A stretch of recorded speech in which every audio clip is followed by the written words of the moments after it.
Bienvenidos a nuestra clase número 19 de Catequesis Fundamental. Oremos.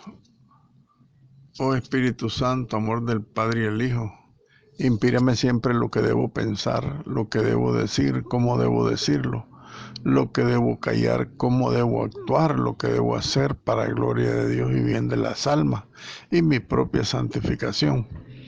Espíritu Santo, dame agudeza para entender, capacidad para retener, método y facultad para aprender, sutileza para interpretar, gracia y eficacia para hablar. Dame acierto al empezar, dirección al progresar y perfección al acabar. Amén. Nuestra clase número 19. Vamos a avanzar un poco y dejo para trabajo de los alumnos el capítulo 5. Vamos al capítulo 6. Los documentos oficiales de la Iglesia, del Magisterio de la Iglesia para la catequesis. Un índice de este capítulo 6 sería, en primer lugar, el Magisterio Universal de la Iglesia antes del Concilio Vaticano II, de 1965 para atrás, durante todo el siglo XX. Segundo, el Magisterio Universal de la Iglesia posterior al Concilio Vaticano II. En este magisterio postconciliar se encuentra el Directorio General de la Catequesis del 1971, Evangelii Nunciandi, el Sínodo de los Obispos del 1977, que dio como fruto la exhortación apostólica Catequesis Tradendes, la catequesis para adultos en la comunidad cristiana, o sea, el RICA, también una guía para los catequistas, el Directorio General para la Catequesis del 1997, el segundo directorio más actualizado y mejorado. El Magisterio de los Obispos Españoles, también hay una reseña aquí en el documento. ¿Por qué razón? Porque la catequesis en España tuvo un gran realce postconcilio para fortalecer la catequesis a nivel de toda la Iglesia Universal. Este magisterio de los obispos españoles habla de unos planes trienarios de 3 años de la pastoral de la Comisión Episcopal de España para la enseñanza y la catequesis, y también tienen un documento de orientaciones pastorales que es muy rico, pues, para toda la Iglesia. Empecemos. Magisterio Universal de la Iglesia antes del Concilio Vaticano II. En la época comprendida entre el inicio del siglo XX y la celebración del Concilio Vaticano II han aparecido documentos del Magisterio de la Iglesia de especial significación y de especial influencia en la catequesis y en la educación en la fe. Estos documentos aplicados como normativas concretas de carácter jurídico, miren qué interesante, era como obligación, era una ley de la Iglesia, y esto muestra una concepción de la catequesis y de su correspondiente modo de hacer catequesis. Era como muy riguroso, digámoslo así, porque se trató a nivel como de una ley jurídica de la Iglesia, la catequesis y la forma de hacer catequesis. Y también que se quiso dejar con este magisterio preconciliar constancia de su existencia, de la existencia de la catequesis, los contenidos y los enfoques que ayudarán a comprender este concepto que ha configurado un tipo de catequesis durante este tiempo, pues del siglo XX, ¿verdad? Ya decíamos la vez pasada que el Papa San Pío X publicó en 1905 la encíclica Acervo Nimis, y puede considerarse esta encíclica del Papa como el primer gran documento sistemático sobre la catequesis y sobre la educación en la fe. Este documento, Acervo Nimis, aborda el tema catequístico desde el punto de vista teológico, jurídico y pastoral. Interesante lo jurídico, a mí me llama mucho la atención que era como obligatorio, de un rigor legal tremendo, sin perder el sentido teológico. Por eso tantas preguntas del Catecismo de San Pío X. Y la parte pastoral, que es importante, pues cómo hacer la catequesis. Este documento de San Pío X también establece el primado de la catequesis entre las diversas formas de educación en la fe y de la evangelización. Después de constatar la difusa ignorancia religiosa que había en ese tiempo y la importancia que tiene la catequesis y la necesidad de la catequesis y el deber de hacer la acción catequística, el Papa formula unas normas muy concretas sobre la catequesis parroquial de los niños. Él estableció la catequesis para los niños.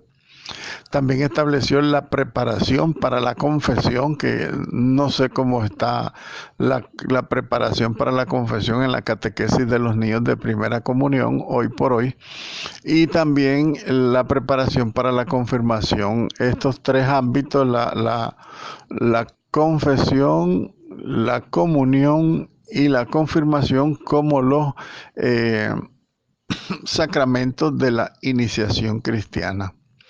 La preparación para la primera comunión, ya lo dijimos, correcto. Entonces, la constitución de la congregación de la doctrina cristiana, la llamada instrucción doctrinal a los adultos, etcétera. Eso lo mencionaba Papa San Pío X también. Esta encíclica suya fue un impulso notable para la gran tarea de la educación de la fe y de la catequesis, incluso parroquial, que fundamentalmente estaban orientadas a la enseñanza de la doctrina cristiana y a la preparación de los sacramentos únicamente, ¿verdad? Quiere decir esto que la enseñanza de la doctrina cristiana tenía poco aterrizaje al corazón, pienso yo, por el rigor legal que se le dio en su momento. Sin embargo, el Papa hablará también, San Pío X, sobre la parte pastoral para hacer catequesis, que se tocó muy poco. El Papa Pío X, también llamado el Papa del Catecismo. Esto es importante. ¿Quién era el Papa del Catecismo? Tenemos que responder el Papa San Pío X. De sencillo, así de sencillo. ¿Por qué? Por la gran preocupación que tuvo sobre la catequesis. Una preocupación que ni siquiera abandonó en su ministerio de Papa, porque él comenzó como obispo a trabajar por la catequesis y lo intensificó en su papado.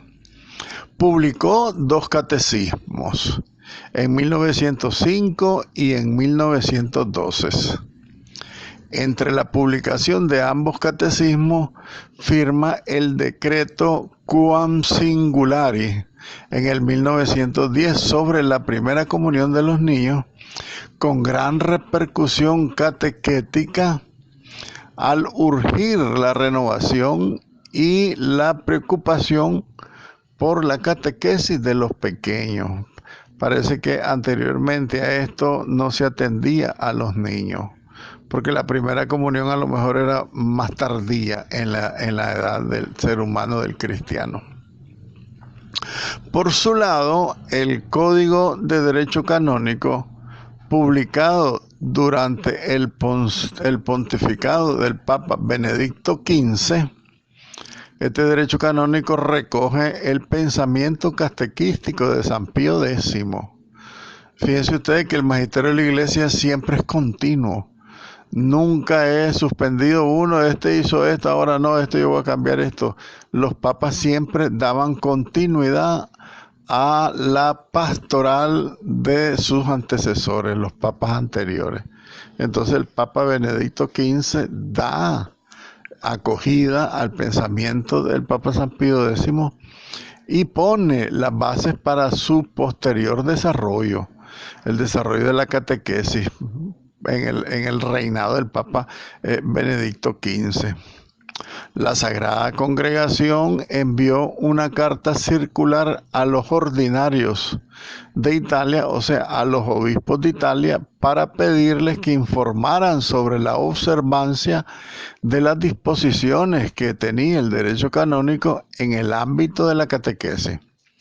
Y las respuestas de los obispos confirmaron la necesidad de una mayor organización y de la creación de un organismo central a nivel de Roma competente en esta materia, en la materia de la catequesis.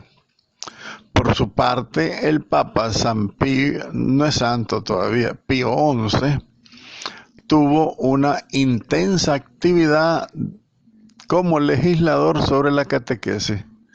Fíjense qué bonito. San Pío X le da un gran impulso a la catequesis. El derecho canónico publicado por el Papa Benedicto XV, otro gran impulso a la catequesis. El Papa Pío XI también, una intensa actividad legislando sobre la catequesis, o sea, poniendo leyes de que hacían obligatoria la catequesis como un elemento básico de la evangelización y del gran ministerio de la palabra. Ustedes saben, el gran ministerio de la palabra en la iglesia es eso, la evangelización en todos sus momentos, en el momento inicial, con el querigma, con la formación permanente y la catequesis para el crecimiento espiritual. Entonces, pues, el Papa Pío X publicó en 1923 un motu proprio que se llamaba Orben Catholicum, con el que se crea dentro de la Sagrada Congregación del Concilio el oficio catequístico central, encargado de coordinar e impulsar la catequesis en todo el mundo cristiano. Este oficio se dirige por medio de una carta y un cuestionario a los obispos de todo el mundo con el fin de impulsar y a la vez recoger información sobre la actividad catequística en todas las diócesis del mundo, ¿verdad? Y el cuestionario consta de 3 secciones. La primera, la instrucción de la doctrina cristiana en las parroquias, en los colegios y en las escuelas públicas también. Desgraciadamente la iglesia ha perdido espacios en la escuela pública, ¿verdad? Y eso es una cosa lamentable. Con las respuestas que le dieron al Papa Pío XI, con este cuestionario, todos los obispos del mundo, con esta respuesta y con los informes que mandan todos los obispos del mundo cada 3 años a Roma, estos informes trienales enviados por estos obispos, se elabora el decreto Provido Sane Concilio, publicado por la Sagrada Congregación del Concilio el 2 de enero de 1935, ¿verdad? Siempre con San Pío XI. En el decreto se establece una serie de prescripciones que debían observarse en la iglesia en todo el mundo con el fin de atender mejor a la catequesis. Había una atención muy especial de Roma para la catequesis en todo el mundo. Y esta normativa promueve la creación de la asociación o la cofradía de la doctrina cristiana en todas las parroquias y la institucionalización de la catequesis dominical para los niños en toda la iglesia y la obligación de explicar el catecismo también a los adultos los domingos y fiestas, ¿verdad?, de la iglesia. Para ayudar y favorecer el cumplimiento de esta normativa del Papa Pío XI, se recomendaba que se llevara a cabo en las diócesis la creación de la oficina catequística diocesana. Aquí la tenemos la Comisión de Catequesis. el nombramiento de sacerdotes para visitar anualmente las escuelas católicas parroquiales, la institución del Día del Catecismo y una suficiente organización de recursos especializados para preparar adecuadamente a los catequistas. Son cosas que ahí andan y caminan medio renca, ¿verdad? Con Sor María Romero se ha establecido el Día del Catequista y es una iniciativa muy linda, por supuesto, porque se le reconoce al catequista su misión, porque yo creo que los pobres catequistas ahí andan caminando solitos. No sé si se reunirán con el párroco, no sé si a lo mejor una vez al año, que debería ser más seguido, pero bueno, esto lo estableció desde sus tiempos el Papa San Pío XI, no es santo, perdón, Pío XI, el que es santo es San Pío X. Pío XI pues establece todo esto como una normativa obligatoria, por eso lo hace a nivel legal, o sea, legislativo en la iglesia, para que se organicen en las diócesis las comisiones de catequesis, que los sacerdotes sean vigilantes y que se organice de una manera tal estas comisiones de catequesis diocesana, para que haya unos cursos buenos para preparar a los catequistas.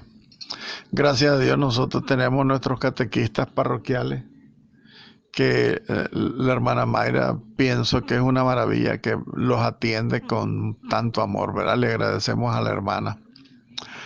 San Pío XI también, impulsando la educación religiosa, también publicó distintos documentos especialmente relacionados con la formación de los catequistas. En el ámbito de la educación cristiana de la juventud tiene gran relevancia la encíclica Divis Illus Mysterii del 31 de diciembre de 1929. En esta encíclica el Papa Pío XI señala la competencia de la familia, de la Iglesia y del Estado en la educación, así como la naturaleza, la finalidad y la forma de una auténtica educación en la fe y de la misma catequesis. Durante este pontificado de Pío XI también la Sagrada Congregación de los seminarios y de las universidades de Roma envió una circular a todas las diócesis para regular los estudios de pedagogía en los centros de formación eclesiástica. O sea, enseñarle a los eclesiásticos también la educación, ¿verdad? Para que ellos pudieran dar clase de la educación en la fe, de la religión o de la catequesis. En este centro de estudios, ¿verdad?, pedagógicos, se abordan 4 grandes cuestiones, que son la importancia de la enseñanza del catecismo, que sintetiza en la famosa frase de que la ignorancia religiosa es una llaga abierta en el costado de la iglesia. Siempre hemos mencionado la dificultad que ha venido arrastrando la iglesia desde los primeros siglos. Si ustedes se acuerdan de lo que hemos hablado de la ignorancia religiosa, y más en nuestro tiempo, que ha crecido de una manera desorbitante, que yo pienso que es una llaga que aún está abierta en el costado de la iglesia. A la iglesia, que es a la que le corresponde enseñar el catecismo y las cualidades de esta tarea y las metas de la catequesis y el desarrollo también de la llamada catequesis escolar. Todo esto es parte de la misión de la iglesia, y la iglesia somos todos nosotros los laicos. Entonces, en la medida que nosotros nos comprometamos y salvemos esta misión que tiene la iglesia, yo creo que el Señor siempre nos está llamando, ¿verdad? Porque nadie está de catequista, de evangelizador, de profesor de educación de la fe. Nadie está por su propia cuenta. Uno está ahí porque Dios lo ha llamado. Y gracias a Dios pues hemos sido dóciles los que estamos educando, porque sería triste que la iglesia siguiera el rumbo que tenía antes, que era una actividad pastoral meramente sacramental, sin ninguna clase de evangelización, que eso ha venido a destruir muchas mentes, muchos corazones por la incidencia diabólica de los protestantes que quieren destruir la fe católica, ¿verdad? Y yo creo que nosotros, en la medida que seamos agentes de pastoral, en la medida que nosotros seamos verdaderos evangelizadores y conscientes de nuestra misión, estaremos siempre poniendo un breque pues al avance de la secta, ¿verdad? Estaremos haciendo siempre apologética, o sea, defendiendo la fe contra las fuerzas malignas del protestantismo. En síntesis, entonces, los principales documentos del magisterio sobre la catequesis en este amplio periodo se circunscriben a estos dos centros de interés. El primero es la enseñanza de la doctrina cristiana, que se identifica como dar catequesis o dar el catecismo, ya que la ignorancia del pueblo cristiano preocupa a quienes tienen la misión de gobierno de la Iglesia. De ahí la urgencia de la institución catequística. Esto en primer lugar, la enseñanza cristiana, y en segundo lugar, articular toda la tarea catequística en torno a normativas que deben cumplirse, especialmente deberán cumplirlas los párrocos, y al deber de los ordinarios, los obispos, de vigilar por su cumplimiento. Ahí queda eso en el aire, queda en el corazón de cada uno de nosotros reflexionar esto que se menciona, ¿verdad? Estos dos grandes centros de interés que tiene la Iglesia, la enseñanza de la doctrina cristiana y la obligación de cumplir esta enseñanza por los párrocos y por los obispos. Por eso me refería yo, de alguna manera, a nuestros catequistas, a nuestros evangelizadores que caminamos solitos, sin la asistencia del pastor. Al menos yo lo siento, pues no es que quiero yo hacer algún juicio de mis legítimos pastores, por supuesto que no. Pero es un lamento en voz alta de que hay cosas que no se ven. Tristemente hay cosas que no se ven de nuestros pastores.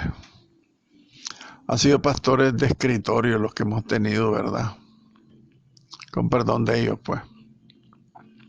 En los años inmediatos anteriores a la celebración del Concilio Vaticano II, podríamos hablar de los años 50 y 60, porque ya en el 61 comienza el Concilio Vaticano II. En estos años anteriores al concilio se vive con tal intensidad esta preocupación catequística que da lugar a la publicación de catecismos nacionales. En los años 50 ya se editaban los catecismos nacionales diríamos como en nuestro lugar, de nuestra nuestra provincia eclesiástica, ¿verdad? Nuestra conferencia episcopal.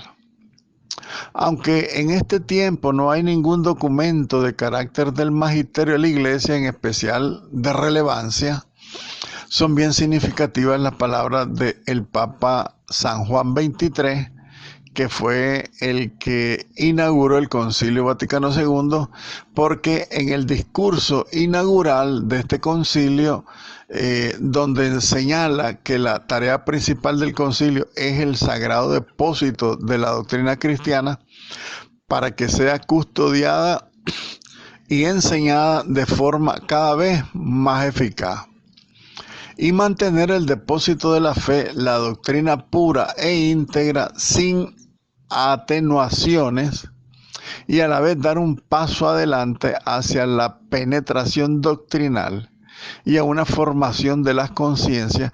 Esta era la gran tarea del Concilio Vaticano II, que esperaba comenzando pues ya el concilio. Esta era una de las grandes ilusiones que tenía el Papa Bueno, el Papa San Juan XXIII, de abrir este concilio, inaugurarlo, para mantener y fortalecer el depósito de la fe de una manera íntegra, sin disminuciones, sin licuar la fe, como dice Papa Francisco, y hacia una profundización de la doctrina, ¿verdad? Para formar las conciencias. Este era el proyecto del Papa San Juan XXIII al inaugurar el Concilio Vaticano II. Muy bien. Y aunque el Vaticano II no publicó ningún documento específico dedicado a la catequesis, el concilio señaló unas directrices que han marcado profundamente la acción catequística posterior al concilio. Sí, dijo palabras propias, ¿verdad? Buenas, sobre la catequesis.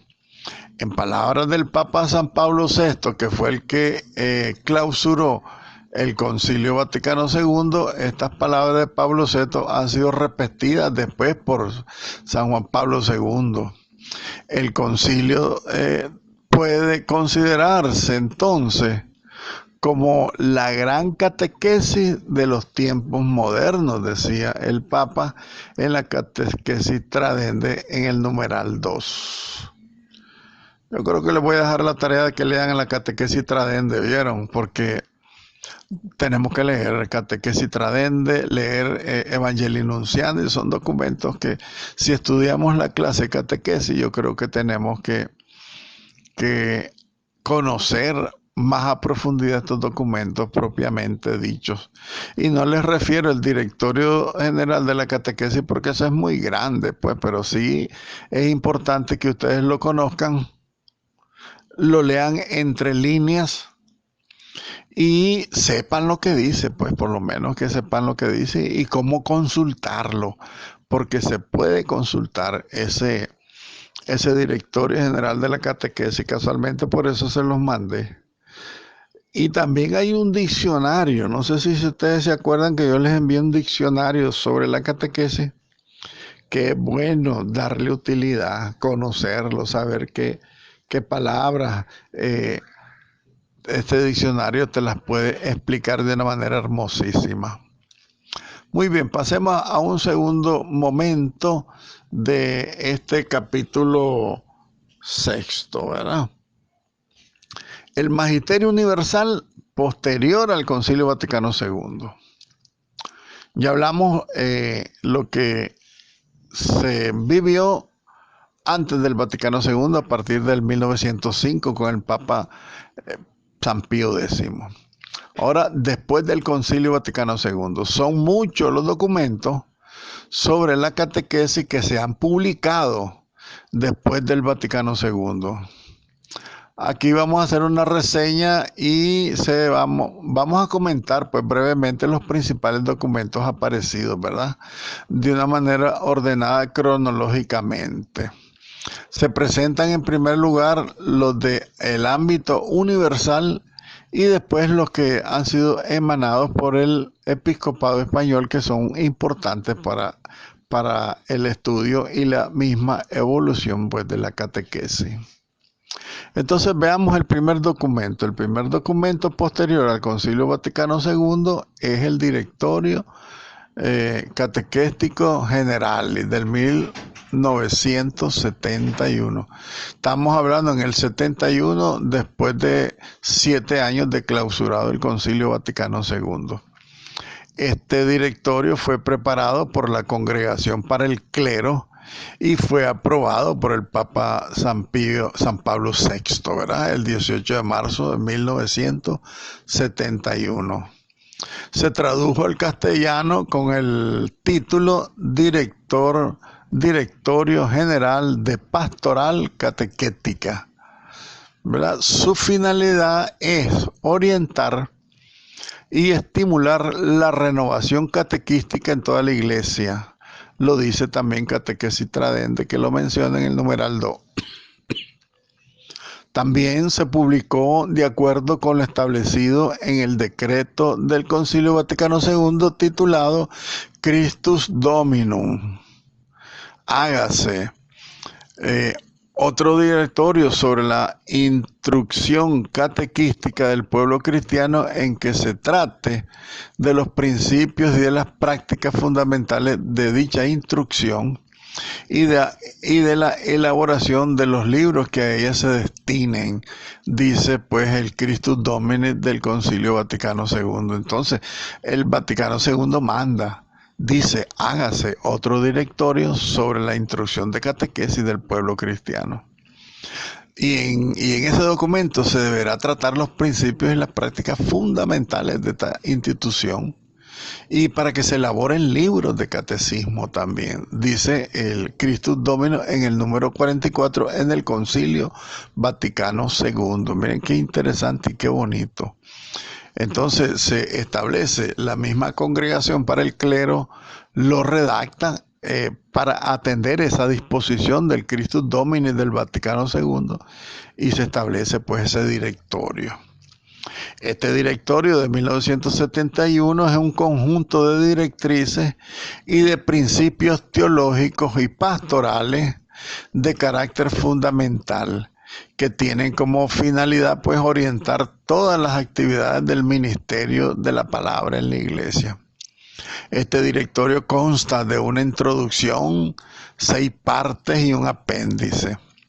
La introducción señala los objetivos, los destinatarios y la importancia de la catequesis. Las 6 partes tratan la actualidad del problema catequístico, el ministerio de la palabra, el mensaje cristiano, los elementos de metodología, la catequesis por edades y el sexto es la acción pastoral del ministerio de la palabra. Y finalmente, pues este directorio en el apéndice aborda el tema de la iniciación a los sacramentos, de la penitencia, de la Eucaristía y especialmente la necesidad de la primera confesión. Acuérdense que hay una confesión previa a la primera comunión. Esto es más o menos en síntesis, en un párrafo, todo lo que es el directorio general de la catequesis del año 1971. Más adelante veremos el otro directorio del 1997, que es más actualizado, y veremos qué nos dice de ese directorio. Muy bien. Este directorio también sitúa a la catequesis en el interior de la gran misión pastoral de la iglesia. Entre las diversas formas del ministerio de la palabra, le corresponde a la catequesis hacer realidad la afirmación de que la fe, ilustrada por la doctrina, se hace viva, explícita y activa en los hombres, dice Christus Domino del Vaticano II, número 14. Es decir, el directorio describe a la catequesis por su finalidad, a la vez que la distingue de las otras formas del ministerio de la palabra. Recuerden que las otras formas del ministerio de la palabra es el querigma, la evangelización, etcétera, etcétera, ¿verdad?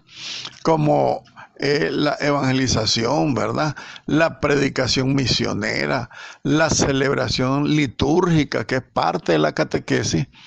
Yo creo que las clases de catequesis y de evangelización nunca deben de estar desligadas con la celebración litúrgica, porque es la manera de celebrar lo que se está aprendiendo, ¿verdad? Y de vivir lo que se está aprendiendo.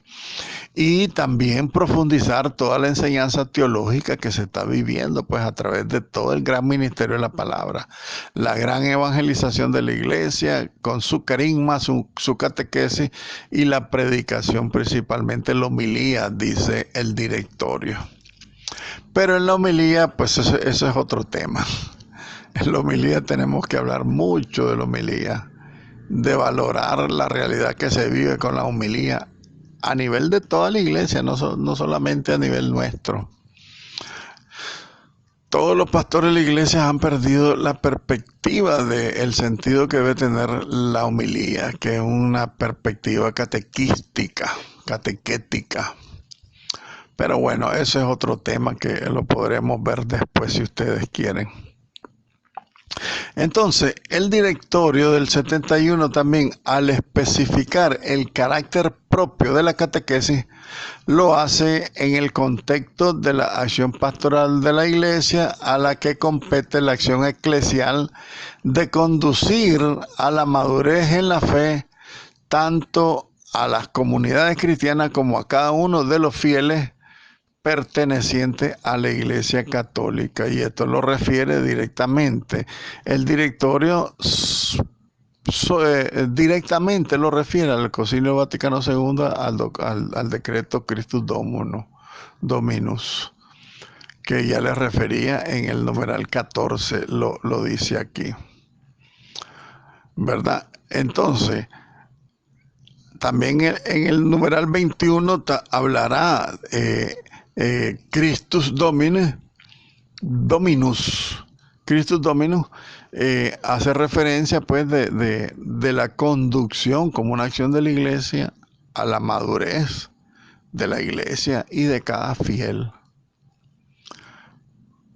Por su lado, la catequesis entonces en este directorio del 71 es definitiva y es complementaria a la predicación misionera, que suscita inicialmente la fe y que la catequesis ayuda a su maduración, pero que sin embargo no se percibe en este documento pontificio del directorio del 71 a qué acción eclesial en concreto corresponde la catequesis y a qué acción eclesial le corresponde también poner la base de una formación cristiana iniciatoria y fundante, ¿verdad?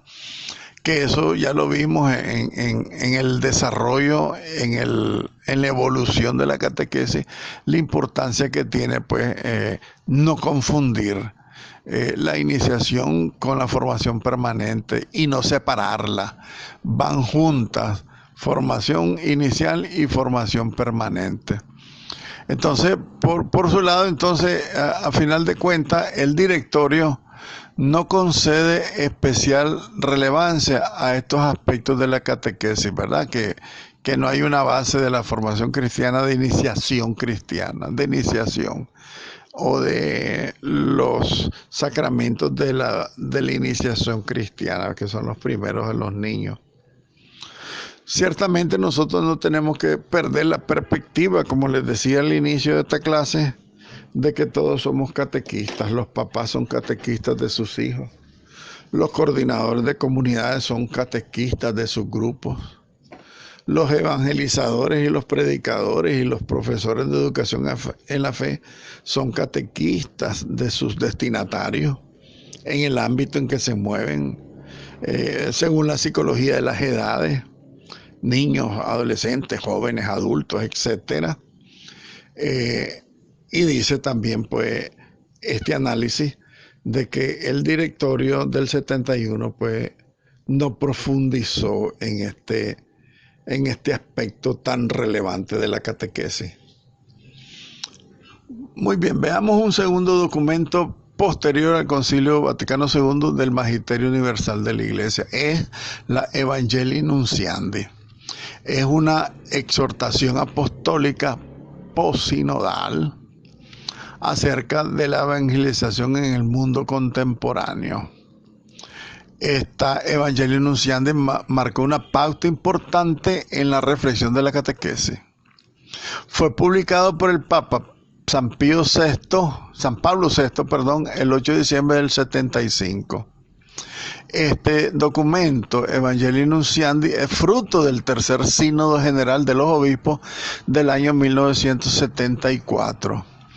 Consta de 7 partes: del Cristo evangelizador a la Iglesia evangelizadora, qué es evangelizar, contenido de la evangelización, los medios de la evangelización, los destinatarios de la evangelización, los agentes de la evangelización, el espíritu de la evangelización. Y este documento entonces ayuda a situar a la catequesis dentro de la principal actividad de la Iglesia, que es la evangelización.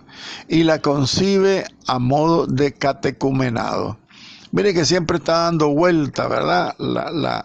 El criterio que tiene la iglesia desde sus inicios, y eso es lo más lindo del magisterio de la iglesia, que no se pierde. Desde los inicios del catecumenado, un periodo de mucho rigor, de formación constante y esquematizada, bien fundamentada, para no perder el hilo de la maduración cristiana de cada uno de los fieles, de los bautizados, de los miembros de la iglesia. Y para Evangelii Nunciandi, situar la catequesis como medio inherente a la evangelización, o sea, es un medio que está inserto dentro de la gran evangelización de la iglesia, es un paso significativo para el futuro. Esta concepción que tiene Evangelii Nunciandi sobre la catequesis como un medio inherente a la evangelización, o inherente también podríamos hablar del gran ministerio de la palabra que tiene la iglesia. Sin embargo, no identifica la catequesis con el primer anuncio. Esta debe tener un talante misionero que favorezca la conversión a Jesucristo, dice Evangelii Nunciandi número 54. ¿Qué quiere decir esto? Esto quiere decir que la catequesis es otra cosa que la evangelización en sus etapas, porque la primera etapa, dice Evangelii Nunciandi, es el primer anuncio, el querigma. Y el querigma es la clave de todo el resto de la evangelización, porque ha de suscitar un talante misionero que favorezca la conversión a Jesucristo. Y esta es una parte de la misión que tiene la catequesis también, que los catequizando hagan vida lo que van aprendiendo, ¿no? Y eso está en manos de los catequistas, que si uno vive realmente el encuentro con Jesucristo, lo vamos a poder transmitir y la gente podrá tener su propio encuentro con Jesucristo y su proceso de conversión. Fíjense que hoy por hoy en la iglesia vivimos esa experiencia con los retiros de conversión. Los retiros de conversión carismáticos en síntesis son eso: el anuncio del querigma, el amor de Dios, el pecado, la venida del Espíritu Santo, la animación, la alegría, el gozo. Todo esto es para que llegues a un encuentro con Jesucristo. Lástima que ya casi no se dan esos retiros de conversión. A mí siempre me gustaba ir a retiros de conversión en la Cuaresma. Al inicio de la Semana Santa los hacía la Ciudad de Dios. Eran unos encuentros muy lindos, muy bonitos, que se ha perdido. Desdichadamente se ha perdido eso. Y es una lástima, porque yo creo que eso debería ser una cosa permanente en la iglesia, los retiros de conversión. Hay tanta gente que necesita eso. Bien. Evangelii Nunciandi avanza en la concepción de catequesis respecto al directorio general de la catequesis del 71. ¿Por qué? Porque incorpora la necesidad de darle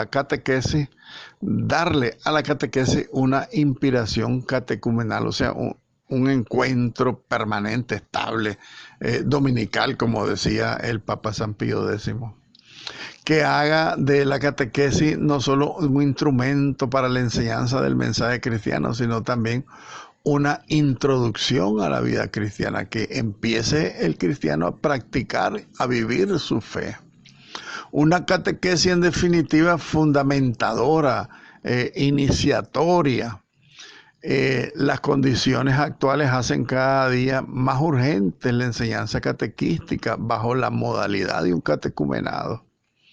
para un gran número de jóvenes y adultos que, tocados por la gracia, descubren la necesidad de entregarse a Jesucristo. Esto lo dice el Papa en Evangelii Nuntiandi número 44.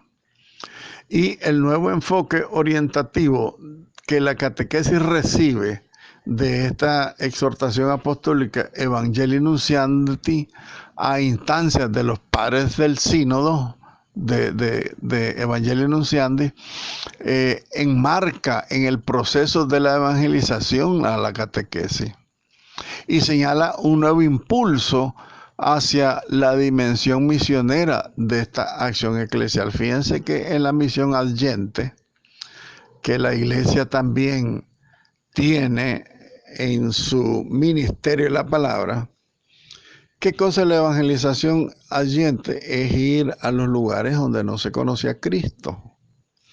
Entonces en esos lugares se hace la predicación del querigma, se hace la evangelización y se forma una catequesis en todos esos países de misiones.